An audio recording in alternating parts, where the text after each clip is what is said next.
Dünən Sabirabadda toy məclisində bıçaqlanma hadisəsi baş verib. İki həmkəndli arasında yaranan mübahisə qanla bitib.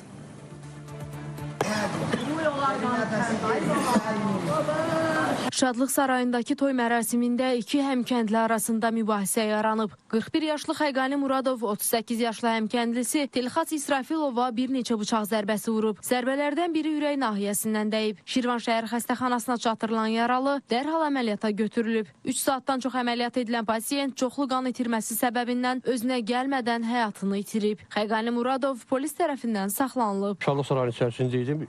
Hay-haray düşdü ki, bu bıçaqlayıblar. Çıxdım şöyle gittim gördüm anasının qucağındadır. Oradan da götürdü qoyduq maşına gətirdik xəstəxanaya. Toyda oldu 2 gün oldular. Toyda mübahisələr düşüb, çıxıb çölə.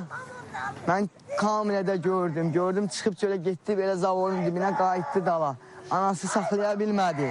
Mən baxdım kamerada gördüm dalbadal bıçaqları vurdu ona 4 dənə saydım kamerada. Faktla bağlı Sabirabad prokurorluğunda cinayət işi açılıb. Araşdırma aparılır. Yaqub Mehdoğlu, Diana Cəlali, Vüqar Qaliboğlu, Spice TV Sabirabad.